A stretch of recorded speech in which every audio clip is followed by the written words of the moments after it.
part 4.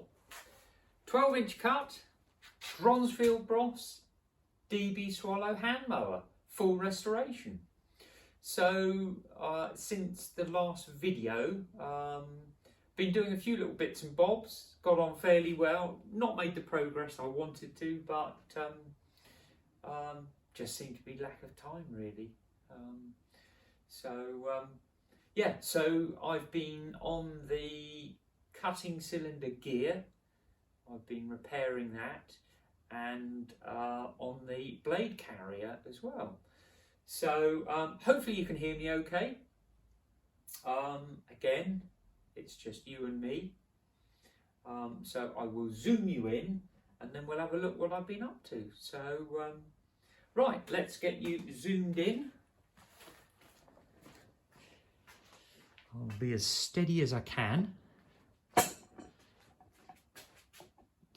So.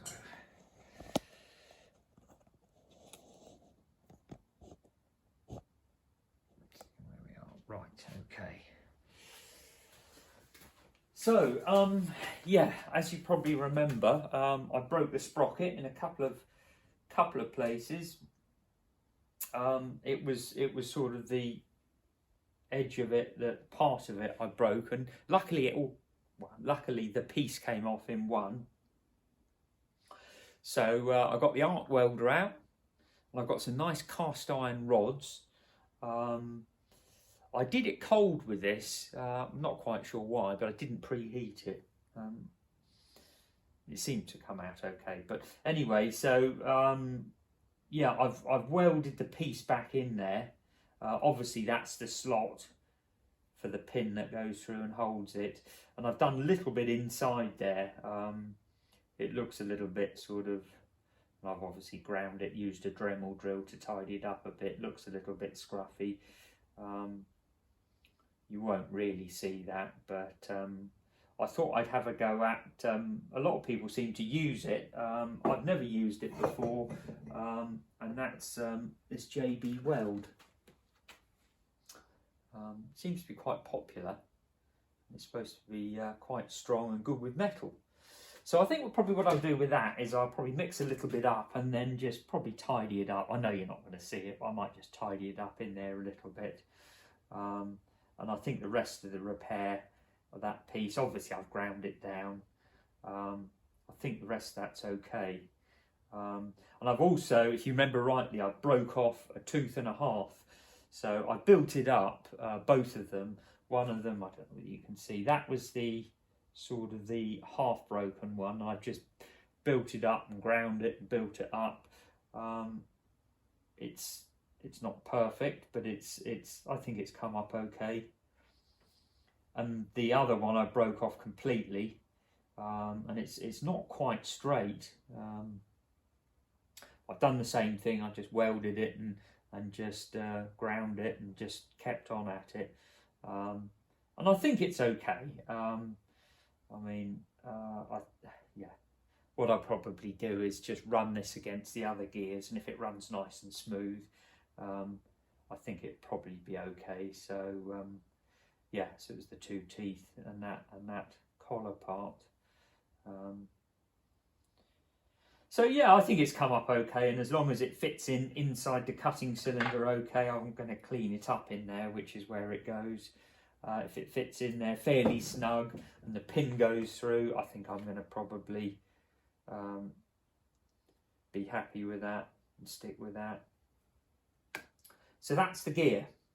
The two bearings, I've got them both out. One of them was stuck in the cylinder and I've just drifted that out, and the other was still on the shaft, but I've got them both out and I've had a good look, and they're these very narrow, obviously Imperial. They are, I had a little peek earlier, but they're these EE5 bearings. So I'm going to, as recommended by you viewers, I'm going to go on the Simply Bearings website and see if they can help me with a couple of EE5 bearings. I'm pretty sure they're still available, but obviously being metric, Sorry, Imperial. They're probably going to be quite expensive, but you know, it is one of those things. They need replacing. So I shall hopefully get a couple of those. What I am going to struggle with, I'll get you zoom in a bit, is the roller shaft bearings, which are these funny things here. That's one of them. I've never seen these type bearings before. They've obviously, yeah, there's obviously some races balls in there, but it obviously doesn't come apart, and it's obviously a special bearing for this machine. And then there's also that's the one out of that side, and the other one is, you can see it's still in there. So I'm going to try and get that out without damaging it, and I'm hoping if I give them a thorough clean out, repack them with grease, they're going to be okay. And they're adjustable, so a little bit like, I suppose, push bike crank bearings. You can sort of adjust them, and if we have a look at the roller shaft, obviously there's a pin that sort of holds it one end, and interestingly enough, so the roller gear has got a little, I don't think you can probably see it, it's got a little sort of taper on there, so that sits in the bearing, and that obviously fits on the end of that shaft with a pin. And the other end, you've got the collar and the two lock nuts that I guess you just sort of pinch them up when it's in there till you got rid of the play, and then you lock the second nut up nice and tight.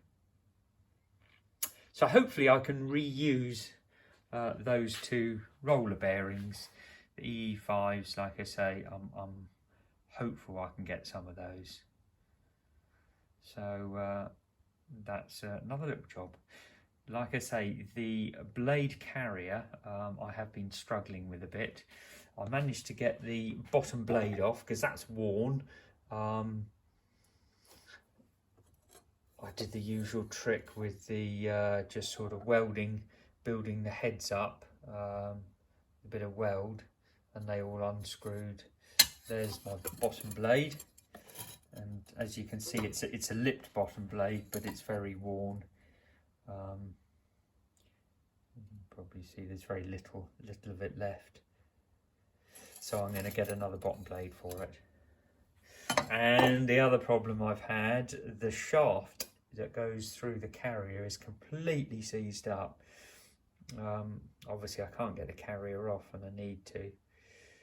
So you can see what I've done. I've drilled a couple of holes either end. I did try some heat, and I did heat it up quite hot, but I'm just worried I'm going to crack it, and I think I've just got to be patient. So I've drilled a couple of holes,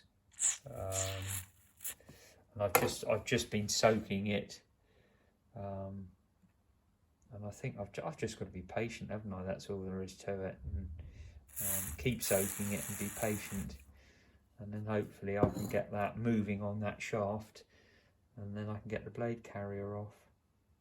So it's a patience game, I think.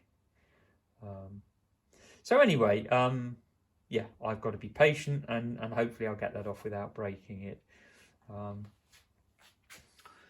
So yeah, it's coming along. It's a little bit slow, as these things do tend to be, but I suppose any progress is better than no progress. So let's get you zoomed back up again.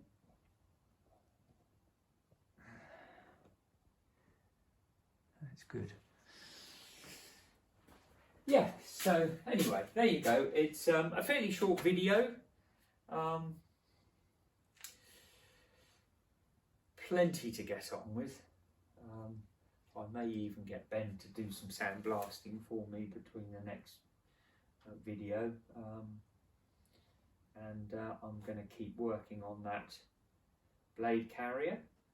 Try a little bit of the JB weld in that gear, tidy that up a bit. So there's plenty to get on with, and then of course there's going to be the box. Start trying to straighten the box out. So lots to get on with. So anyway, short video. I hope you enjoyed it, and thank you very much for watching. I will see you on the next video. Bye for now.